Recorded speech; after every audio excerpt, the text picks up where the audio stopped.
That's where we're at. Cold. Oh, Christ.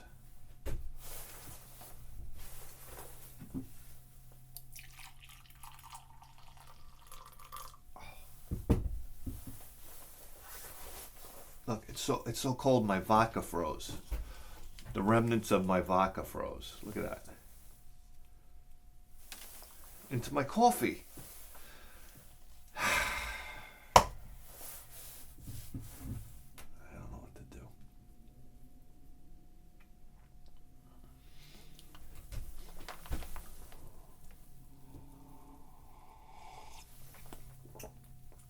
Oh, yeah.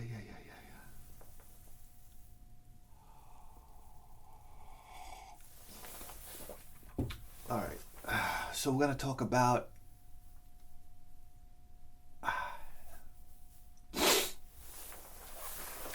the most important, most interesting, I guess the most important NES bosses I've experienced.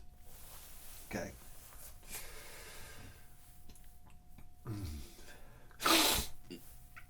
We'll start with Akari Warriors.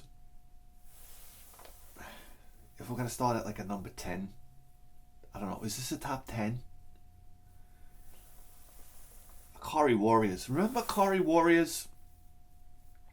This was, everybody knows Akari Warriors. I'm not even going to explain what kind of game this is, alright? Unless you're a complete fucking idiot out there.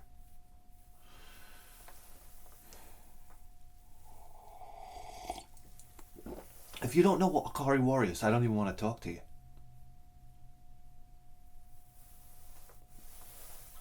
Anyhow, the magic of Akari Warriors was the infinite lives code. Supposedly infinite lives. ABBA. What a simple code. Oh my god, this type of stuff. What was Akari Warriors? SNK? I don't know. Who gives a shit, right? But do you know that this type of thing used to travel? It was so wonderful when you didn't have the internet. This type of stuff this was the talk that used to travel through school at the time, junior high school. ABBA. Oh my god, ABBA? Everybody would run to play Akari Warriors. Then it changed Akari Warriors into a totally different game. Number one, didn't it seem like it took forever and a day to get to the end of Akari Warriors? Jesus Christ. And I'd look back on it now and I was like, how would we even attempt this game without the code? It would have been impossible. Akari Warriors was neat. You could jump into like tanks and stuff like that. This was like Commando. It was no different than Commando, right? Overhead run and gun. Yeah, grenade throwing, sniping down, running through the jungles. This is right hot on the heels of Rambo. Everybody's in. Everybody was into this type of game. Yeah, you couldn't lose. So Akari Warriors was, as far as I was concerned, it was a big hit. Everybody had it. I forgot it. I don't even know how I got my copy of Akari Warriors. Maybe I traded somebody at school for it. But yeah, ABBA, and then you would wind up getting to the end, and for some reason you couldn't use infinite lives anymore. You get to that last boss, he was like a face. He was throwing fireballs at you.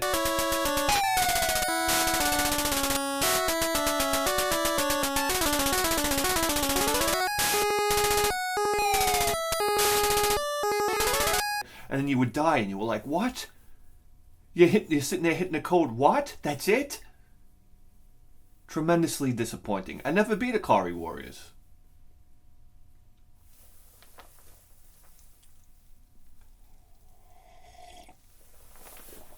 The next big disappointing one was Metal Gear. Oh, yeah.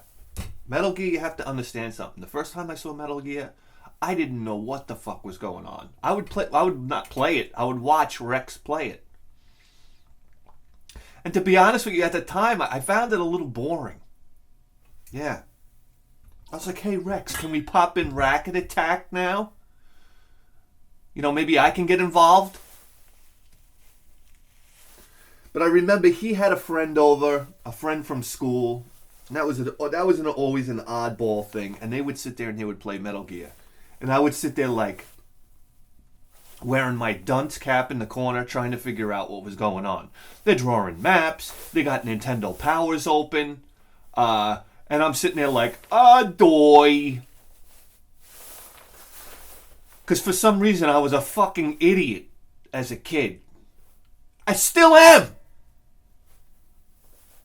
But I remember later on playing Metal Gear for myself. You know, after my brain, developed a little bit.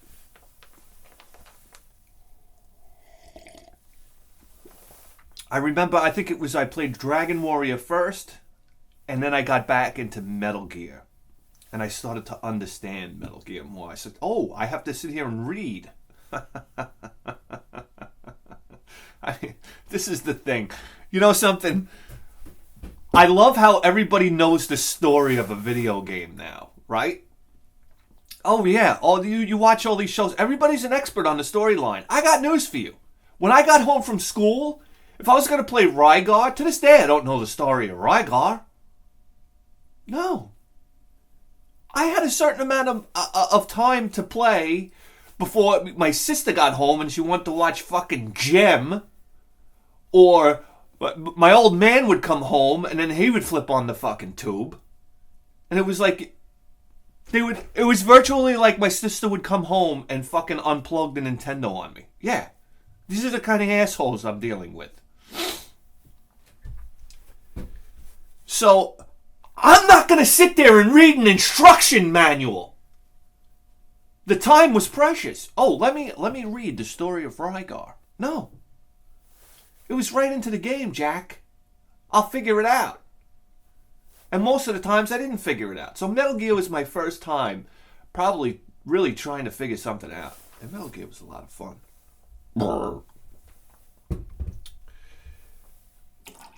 I mean, this was my type of game I discovered. Like, look, I'm not in Mushroom Land. What?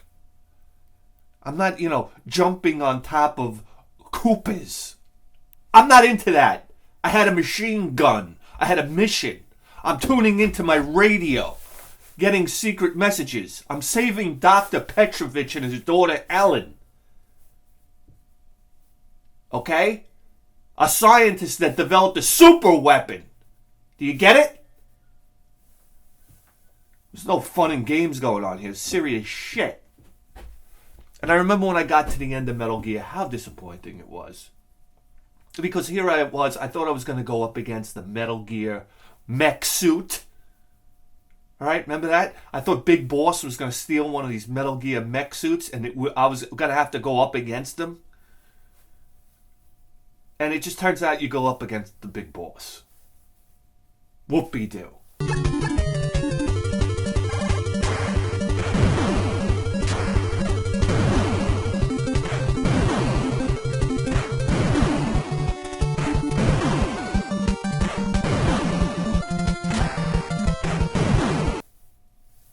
And he's like running around, and I remember sitting there thinking to myself, this can't be the end. This can't be it. Like, where's the metal? That was the whole thing. You would walk through the game, and you would see the Metal Gear suits. Remember that you walked through that one room, they're all lined up?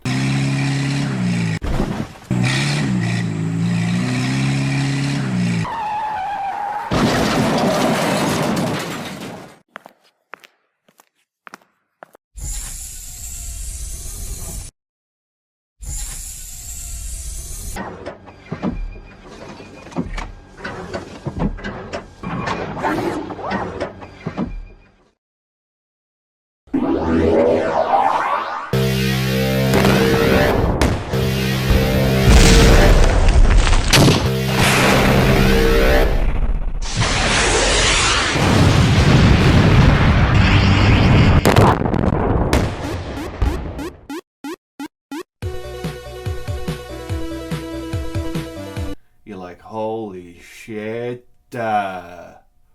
What is this thing? And you never end up fighting it. Gong!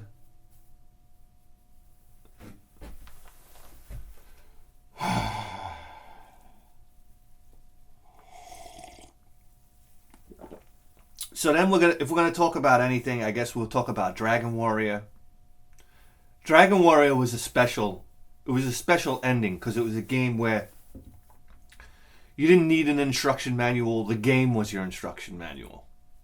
Yeah. So you had the story throughout the game. Probably my first time experiencing that. I remember you go up against that big blue dragon at the end, and then there's this whole real sense of closure because you understood the story going through the game. So that to me was a very important ending. Yeah. And then, Jesus Christ, we're going right back to middle school here. Super Mario Brothers 2. I just love the game so much. You know, the original Mario Brothers, yeah, it was great. Don't get me wrong. Listen, we were all blown away by the original Super Mario Brothers. There's no question about it. And beating, what's his name? Fucking, King Koopa. At the end, it was a thrill. But I got news for you. We saw him earlier in the game. It wasn't like, it was kind of anticlimactic when you got to the end of the game. Because, I mean, what was the big deal? You had to get through the dungeon was like a map, right? You had to figure out what direction to go. That was the ending of the game. And then jumping over or under King Koopa was not a big deal.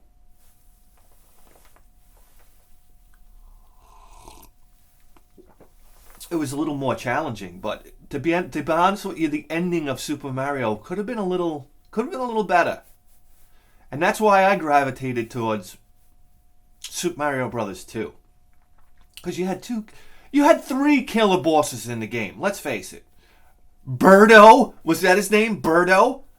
I'm so inadequate when it comes to discussing Super Mario Brothers, all right? Because I don't know every little fucking enemy in the game.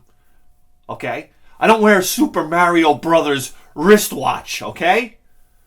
Or a baseball cap.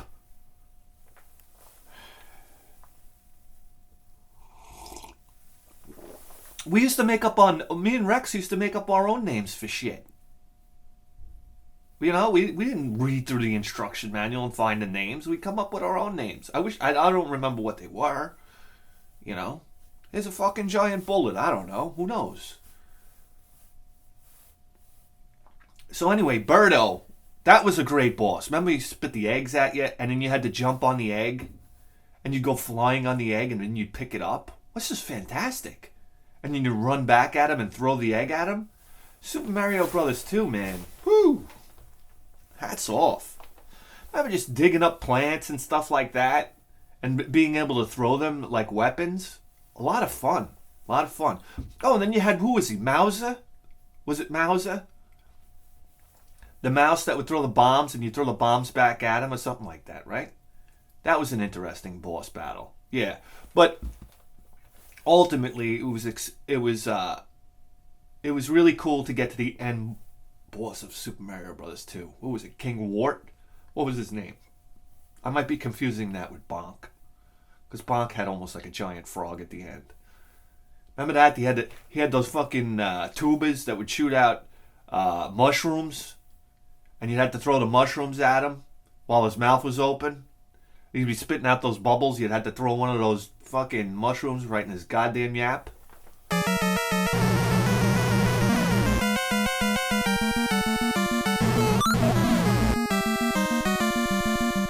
Yeah. Oh, yeah.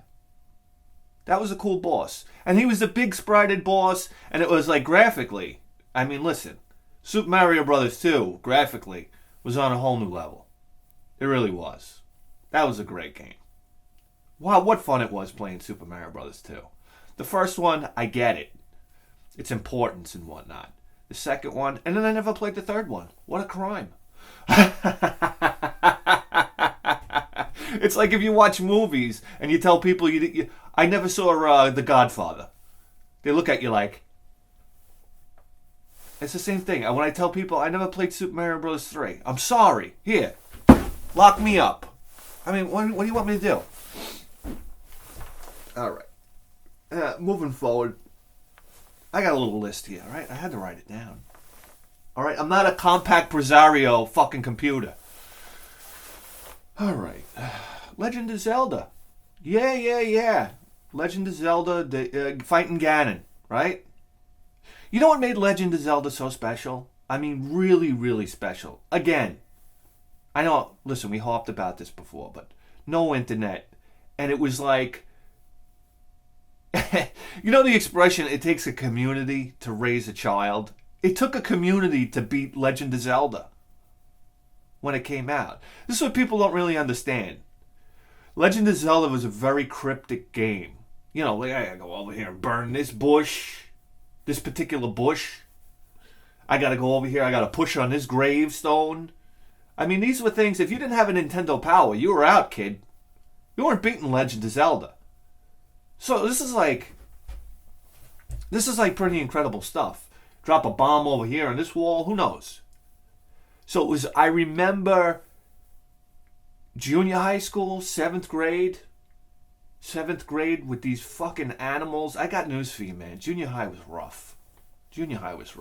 I never got into so many confrontations with people. I remember being 6th grade, being in the J-Wing. The J-Wing was like the 6th grade wing of the fucking junior high. And it was like, there was no... it was lawless. It was one of the closest times to Wild West in my life. Or maybe even going to war. Because you'd walk down the hallways.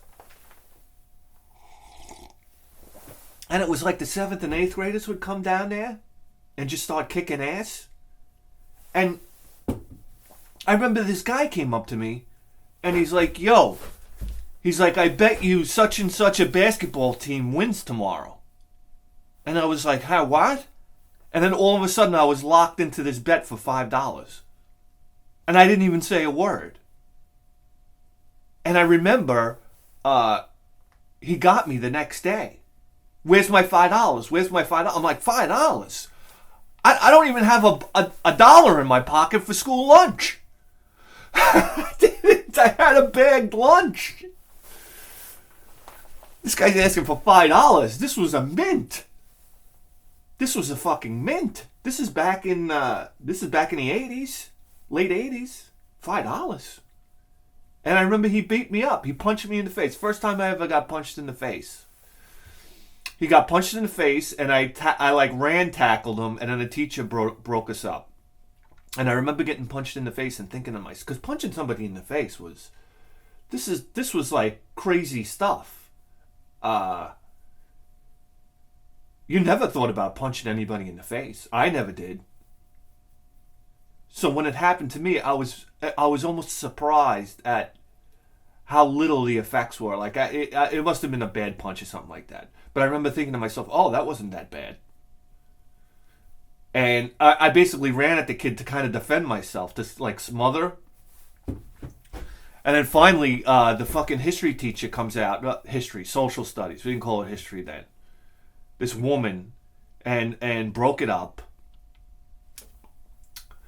And I remember they took me to the principal's office, and I explained about this bet involved with, and then it became a big deal. For some reason, I guess the whole betting thing. Like, I was like, I didn't bet. I'm crying, I didn't bet.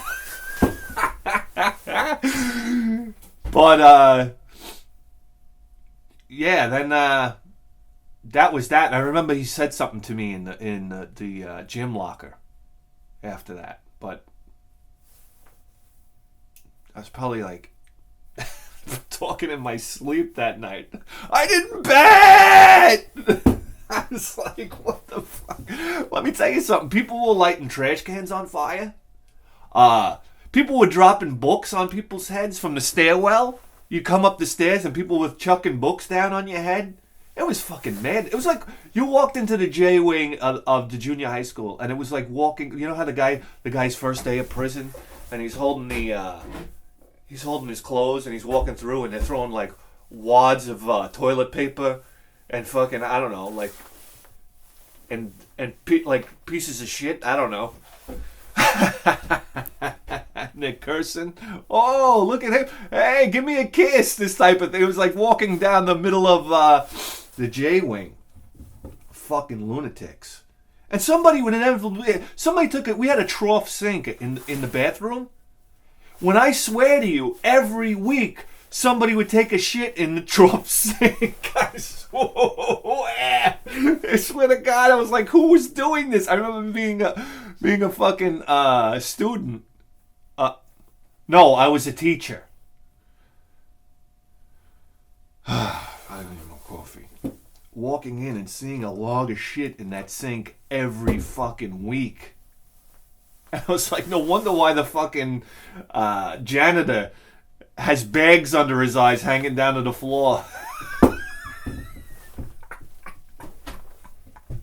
If there was ever a reason to be an alcoholic, it's a fucking junior high janitor. But between the fucking garbage cans burning and people taking a shit in the trough sink, God almighty, this poor man.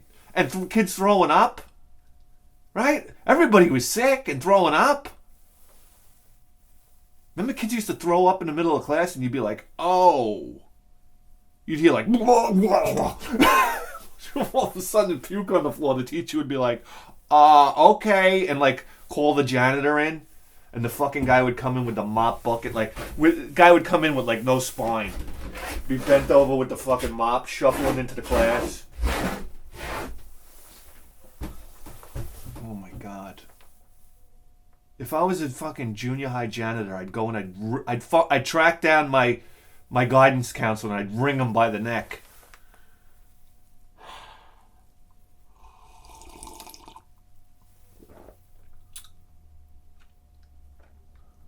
Yeah, so Legend of Zelda, I remember talking to this kid Chauncey. Chauncey was half black, half white. Chauncey. Yeah. I used to sit right in front of Chauncey in, I don't know what it was. It wasn't homeroom. It was like the last study hall before you go home, right? Study hall. What a joke. Can you imagine? This didn't happen in Japan. These kids were actually learning. Why would study hall should have been an engineering class?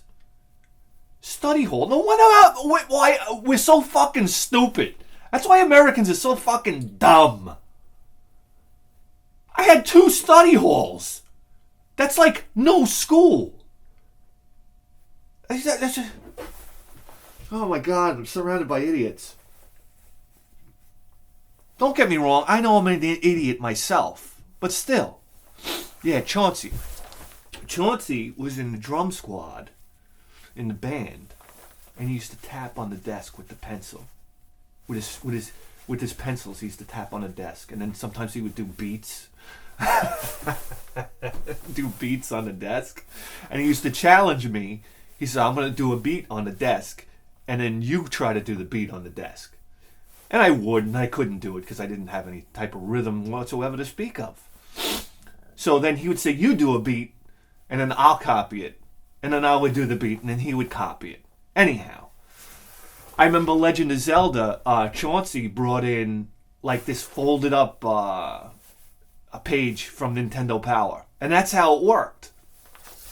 That's how you beat Nintendo Power. You would talk to people, and they'd say, oh, you got to do this, and oh, you got to do that. And you'd go home and you try it. And Chauncey gave me this little clipping from Nintendo Power. I brought it home and tried it out. Read it. There was some maps on there or something. I don't know what it was on there. It told you how to get the fucking flute. I don't know. But it was like that type of thing. Really special. Really special time. Yeah. A lot of fun. And it was the whole thing, right? Ganon. You'd face Ganon, but you had to have the silver arrows. Ooh. Remember you'd go in the room and you'd set the place on fire, shoot your fire thing, and it would light up and there was Ganon.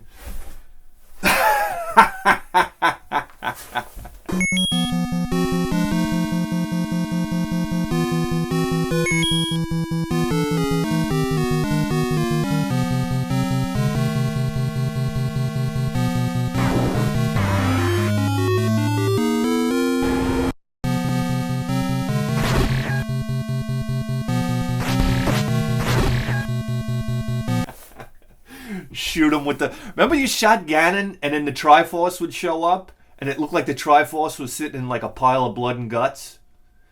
But I guess it really wasn't. It was just in like, oh, that's how you would light up the room. You would use the Triforce, right? And then Ganon would show up. Anyhow, and it looked like Ganon was like in a pile of blood and guts. But it was just like a pile of dust. When you grab the Triforce, you realize it was a pile of dust. And let's see if my microphone is fucking me tender. All right. Yeah.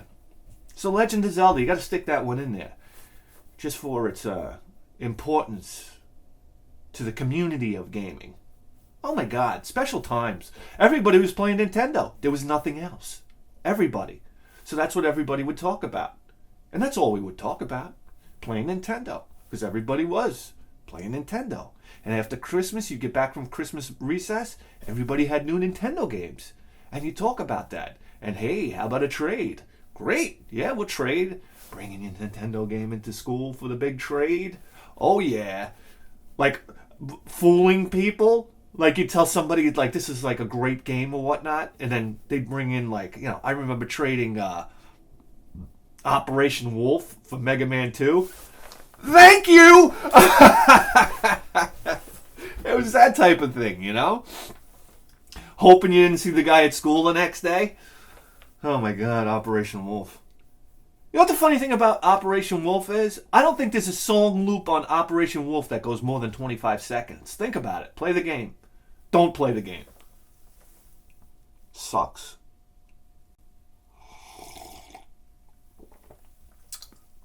Yeah, I guess we'll go to Life Force next. Life Force was an important one to me because, sure, you had the 30 life code, right? And which it would automatically help you beat the game. But in knowing that code and getting to know that game so well and playing it over and over and over again, Life Force is one of my most beloved games on the Nintendo. Wow, what a fantastic game, right? So without the code, I don't know if I could ever beat the game, because having the code helped motivate me to stay with it, because obviously you weren't going to die. So you memorized the game, and eventually I could just beat the game. Oh God, one life. Yeah. That was a big deal. I know everybody does it now. Listen, we're all experts now because you could go and watch a playthrough, right? Yeah, but back then there was a lot of mystery starting a game. To start off Life Force and do it with one guy from the very beginning and no information about the game is a big deal. Yeah. It's such a big deal, you might even say... But, I remember when you got up to that final boss, it was a big deal because it was that big, it was almost like a planet, right? With veins in its head and the eyeball. And you had the dragon that flies around and you'd kill the dragon and then you kill the eyeball. But then what would happen? You thought you were done, but you weren't done. Then it would go into, and Life Force was really good at fucking you with the the turbo tunnel, right?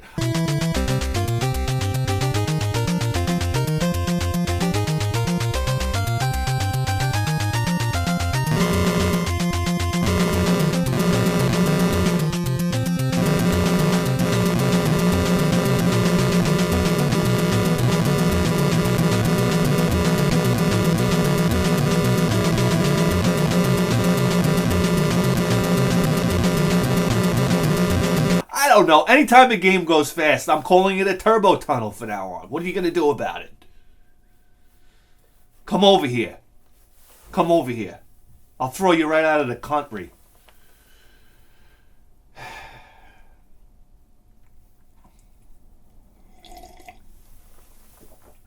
But that one last turbo tunnel was like a real... It was a real motherfucker. Remember, it would speed up and then the walls would come out.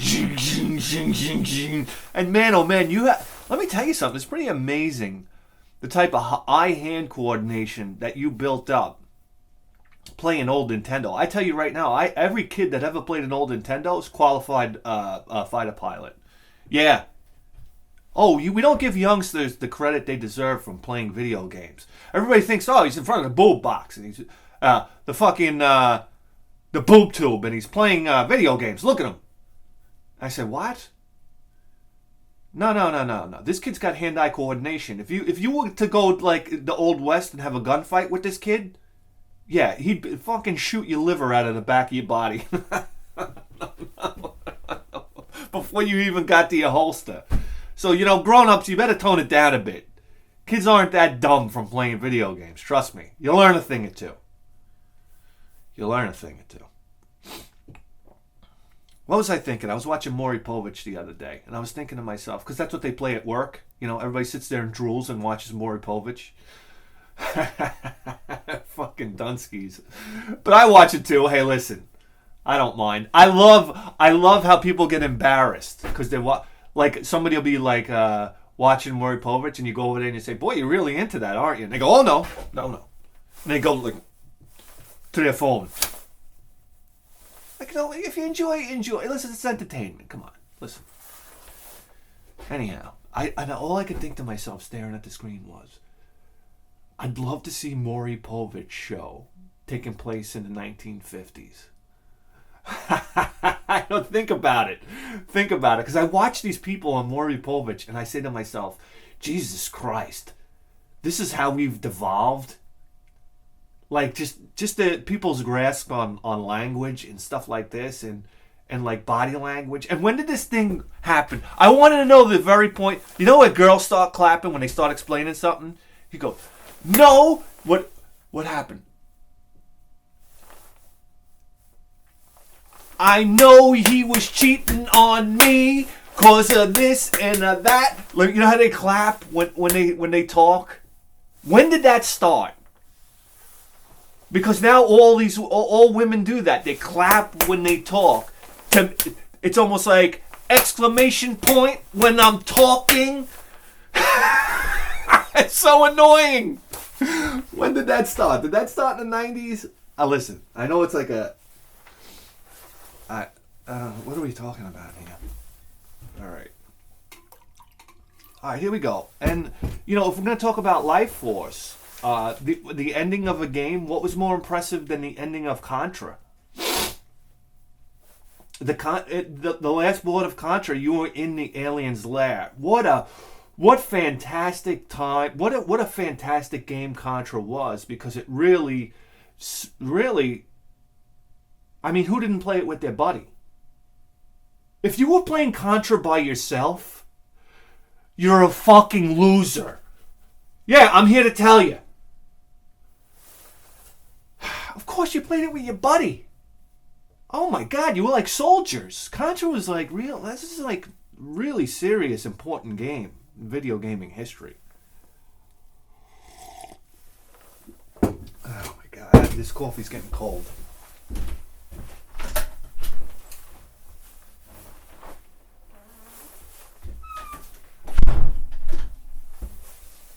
Yeah, I played it with Rex. We were soldiers. We might as well have been in the military. And you didn't fuck up, man. We had it, I'll take the top, you take the bottom, right? I'll take the left, you take the right, in the overhead parts of the stage. And you had a very clear mission you had to accomplish. And if you fucked up, it meant death for Rex. And that wasn't going to happen. Was not going to happen. Yeah. Big responsibilities here. Big responsibilities. That built a lot of camaraderie. Yeah, we were in war together. That's right. But it was a fun thing to play Contra and then to get to the last level. Because inevitably we were using the code, right? Yeah, I know. Sleepovers. Fun. 30 guys. What would Contra be without the code? Come on. What would it be without the code? Seriously. I know you got your exceptions out there. I beat it with 3 guys. I know, I did too. But eventually, because I had the code to help me through the game to begin with. Yeah. Anyhow. You got to the end of the game. You were inside the belly of the alien. You were inside an alien being. The first time this happened.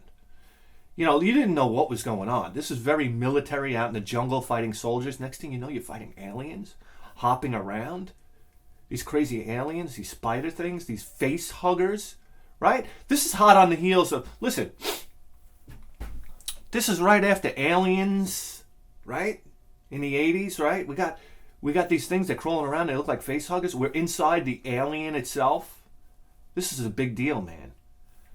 And, yeah, that last boss, you come up to that beating heart. Oh, yeah, and you realize this is a great boss because it was so vulnerable, right? I mean, sure, it had those fucking face hugger / spider things that would come out after you, and those other things would shoot those balls of fire or balls of energy, whatever they were, at you. But here you are. It was a heart. It was the heart of the enemy. It was so tender, and it was dangling from veins, and you would shoot it, and it would beat faster and faster, like it's having a heart attack. And it's just like, you know, like machine guns right into a fucking heart. And then ba-boom. Very satisfying. And it's like, that's it. You killed it. That was the end of that fucking thing. Yeah. Great sense of accomplishment. Great end boss.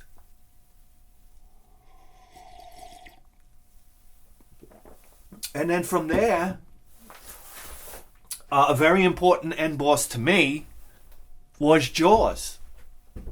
Remember Jaws? Listen, nobody talks. Everybody bagged on Jaws. Now everybody loves Jaws. I love how things like there's this flux in the YouTube community. And it's because there's a handful of chuckleheads that say something out there that create these waves and everybody tags on and whatnot. Listen, Jack, I like Jaws from the beginning. Yeah. Jaws is a good game. What, are you kidding me? You go out in your little boat there, drop in the water, you're a fucking frogman? That was a big deal, right? You weren't a frogman, but you were a frogman. Shoot your little arrows, shoot your little gun. Get the mini sub. Remember what a big deal it was to get the mini sub? But here's the thing with Jaws. You could rush your way to get the Jaws. Yeah, you get the Jaws real quick if you wanted to do it the wrong way. Or you could take the time, you know, get the mini sub and get the fucking harpoons and all that stuff. And get to the... I had no rush to get the Jaws. I loved it. I felt like I was out fishing. It was great. The way Jaws was set up was a wonderful game. But here's the thing with Jaws. When I would get to Jaws, and I remember the first time I got to Jaws, my mother's making dinner. It's wintertime. And the sun already went down by like, I don't know, what is the sun going down at like 4:30?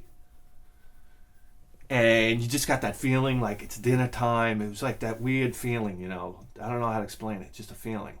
And I remember getting to Jaws and being so nervous. I was like, oh my God, I'm here. I'm here. It's Jaws. What do you do now? You had the ship view, but you didn't know what to do. You didn't know that you could stab the boat. Or you had, 3 stabs with the boat, and then Jaws would just go away? And then you would go, so you didn't know what you did. I think I just stabbed a couple times. I saw the fin coming at me. I didn't even see Jaws hop out of the water, I don't think. So it was like, what happened here? What is this? And then, do you remember when you would get to Jaws, the parallax scrolling?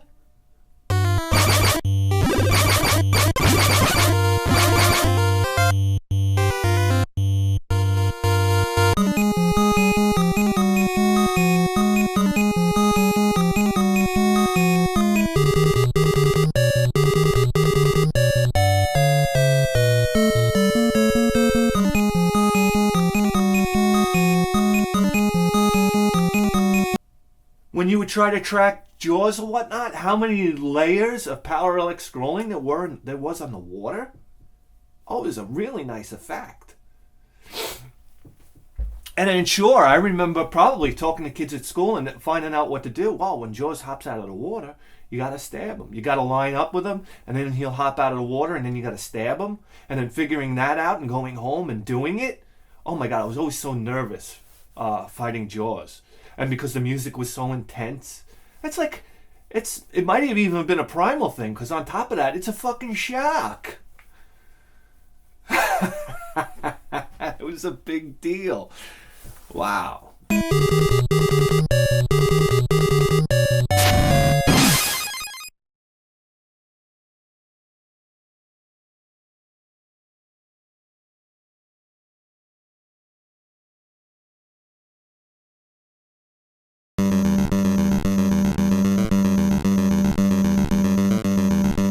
And Jaws was a rage. I mean, at the time, right, we were watching, reruns of Jaws 2 on TV. Remember? Roy Schneider, whatever the fuck his name was, hitting the power line with the oar.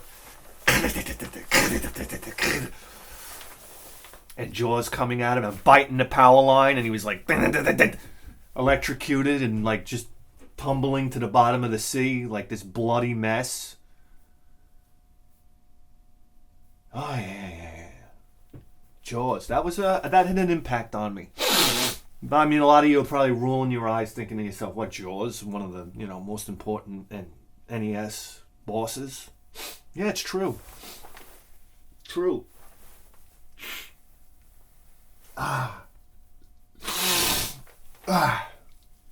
And we go to Rygar.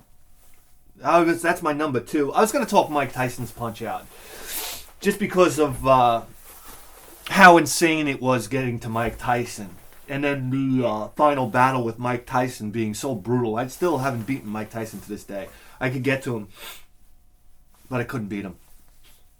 My nose is running like a faucet out here. It's fucking freezing cold. Yeah, Mike Tyson, right? He was fast. He was a bitch to fight, man. Yeah, everybody does it now. I'm not impressed. You can all watch it happen. You can learn it. But getting to Tyson was a huge deal, man. It was a really big deal back then. No more coffee, hey. How about that? Let's move on. Rygar. Oh, yeah. Now we're talking, baby. Rygar was early Tecmo game, early game. I mean, I went from playing Super Mario Brothers to playing Rygar. I didn't know what was going on.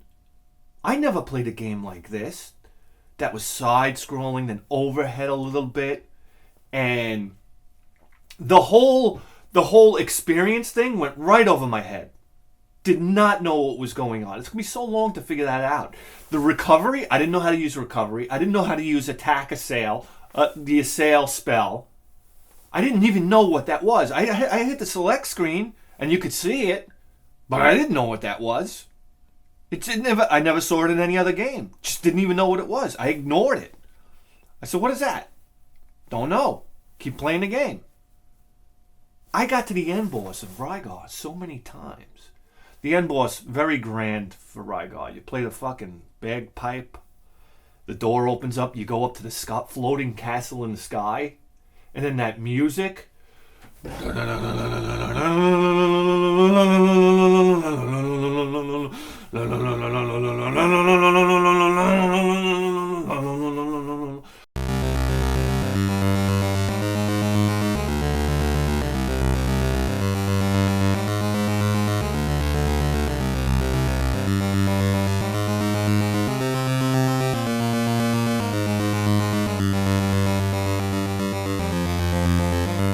I mean, this was like, whoa, man.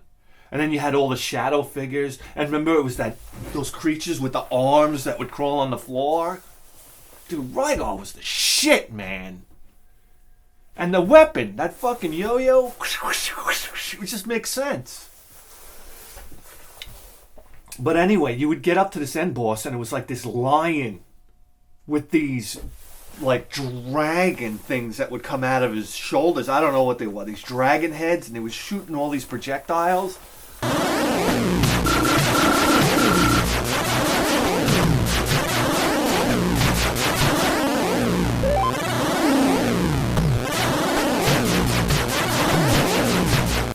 And I remember getting to that boss so many times and just being completely overwhelmed and dying. And that's it. You die in Rygar, Jack. It's over. I mean, Rygar, I don't even remember if there was, what was there, a continue or two? There wasn't continues, right? I can't even remember.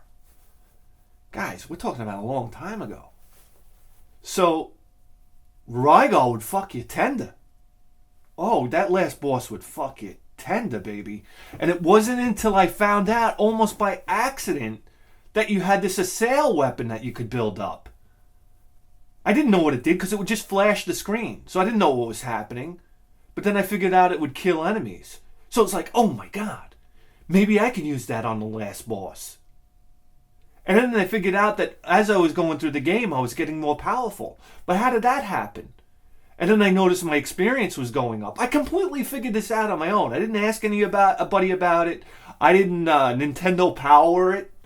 It was nothing like that. I figured it out on my own. That's why Rygar is a very important game to me, because it was like I got all the way to the end, the hard way. And then I just started to discover all these things. And it made the game even more exciting to go back and play again and again and again. Oh, recover my health. Adoy! So then, once I figured out that you get experience and you grow your character's strength, it was like, okay, no brainer. I whip out my, before school, I whip out my NES Advantage controller. I perch myself behind a rock where those snail things come out of the ground, keep respawning. I tape the controller down so I'm in the crouching position with some electrical tape, which you would wrap around the joystick. I found this out the hard way, because I would tape the joystick down and just put the tape on the face of the NES, and then I would say, "Hey, Ma!" No. And then, but then eventually the tape would fall off, and then your character would stand up and die. And then I'd come back to the screen and find my character dead. So I'd wrap the electrical tape all the way around the NES Advantage. I was using my father's electrical tape for that. If he found out about that, he wouldn't have been happy. Put him in the crouching position, turn the turbo on, adjust the turbo properly,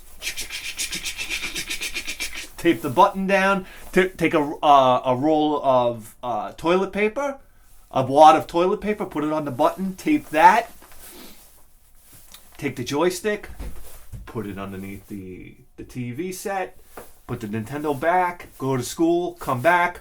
Mom turned off the fucking Nintendo. Next day, do it over again, put tape on the light so Mom doesn't see the light. And come home from school and find a fully powered up Rygar. And I was off to the races. Went up to the main boss. Used the assail spell while chopping away at him, beat the game. Fantastic. And I didn't feel like I cheated because I got to the last boss so many times without doing that. So it was like, I cracked the game! I deserve that one.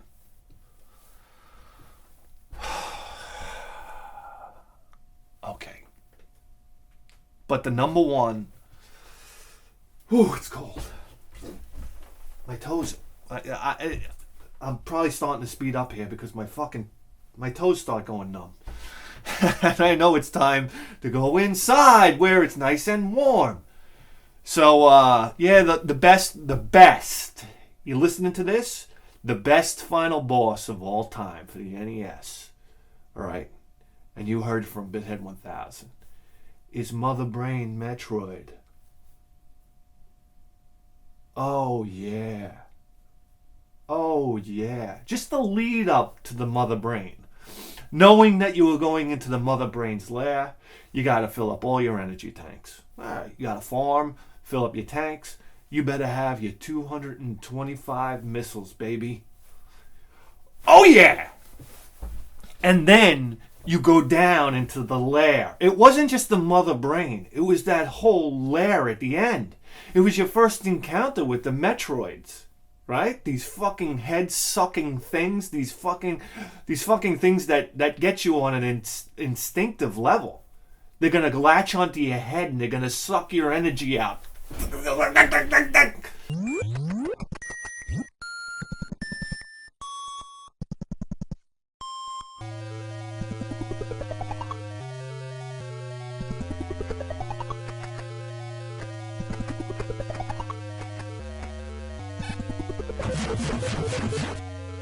You go down there, and these fucking things would come at you, and you had to freeze them, missile them, right?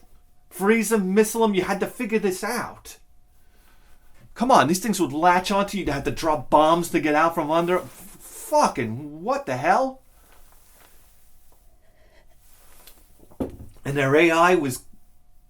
I wouldn't say that AI was clever, but man, they would just go right at you. Once they saw you, like they'd get under a platform and you had to walk back and forth to get the thing to come around. They'd just zoom at you. They were horrific. And then finally, when you get up to the mother brain, here you go, the music. You want to talk about post-traumatic stress disorder.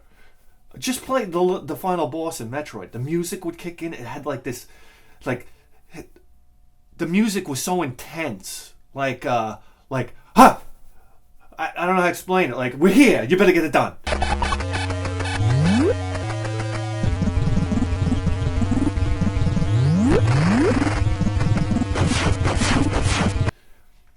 And then you'd have to remember those rings. Those rings would constantly hit you.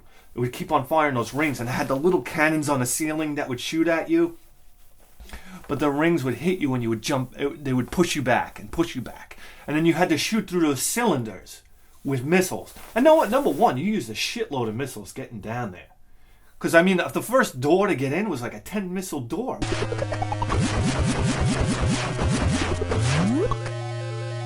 Wasn't it? That initial door to get you into the mother brain area. But then the subsequent ones after that were 5-missile doors. But anyhow, you had those tanks that you had to shoot. Remember, they would shrink? You'd have to shoot them with, like, I don't know, it probably took about 15 missiles to collapse them. Maybe even 20. So here you are, you're wearing your missiles down, you have that bit of panic in your head. Then you have these rings that keep on hitting you, and they're making you fly around while you're trying to focus. And as you shrunk these, like, living barriers, if you got hit, you got knocked down, and they would grow back. So you'd have to fire more missiles into them to make them disappear. What do you have to get through, like 3 of those? And here you were at the mother brain. And here it was the mother brain. It was like, this is it. You shatter the tank with your first missile. Here it is, the mother brain. You shatter the tank with the first missile, and then you start shooting at the mother brain, and it makes that oh so satisfying sound. That sound, it's like you're really hurting it.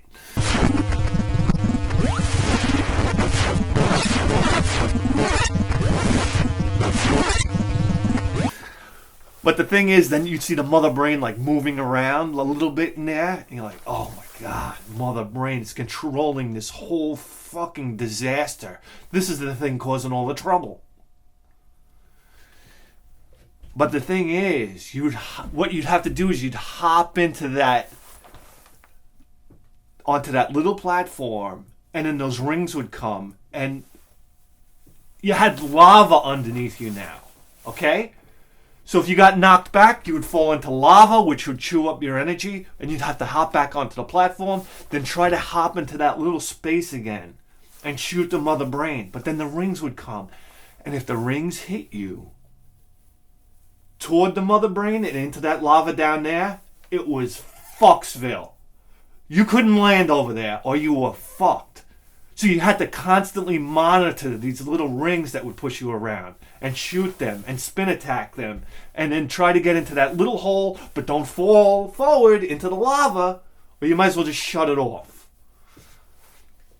And sit there and gun down the mother brain, and then when you finally killed the mother brain, right?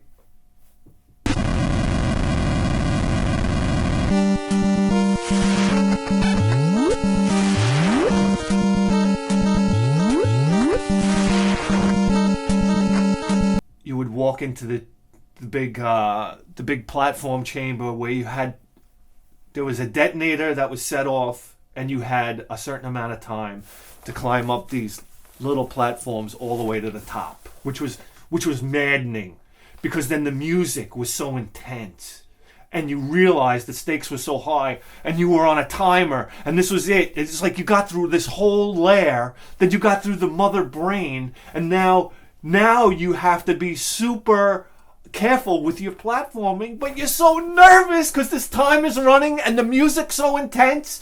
It was like, and you would hop up the platforms and you'd be almost at the top and then you'd fall. And you're like moving around trying to get onto another platform, and you could fall all the way to the bottom.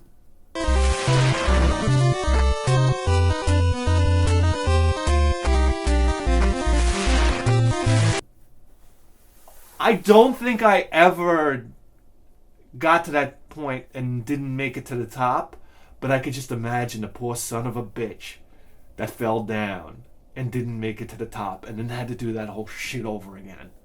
Oh my God.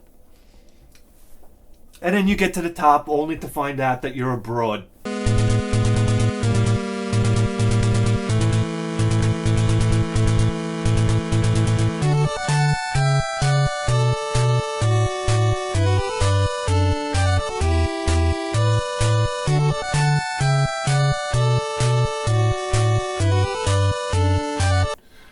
That pissed me off. I got news for you. I know everybody's like, today, that's the greatest thing ever. You were a woman the whole time. Not me. I was like, what? I was a woman? I was pissed. I wasn't happy about it. No. I wasn't interested in being a broad. It kind of pissed me off. Especially she's sitting there, got that red hair. It was like, wait, baby. Does the carpet match the fucking drapes? No. Yeah, it's like, and she's waving. Hi, we did it. I was like, all right, good for you. All right, guys, that's it. That's Metroid, baby. Remember the code? Justin Bailey. If you want to play a fully loaded broad, right? I don't know. There you go. Those are the top NES bosses. Right? You don't like it? Fuck you. You just tuned in to the greatest video game program in the history of human civilization. And you better believe that. With a 4K face!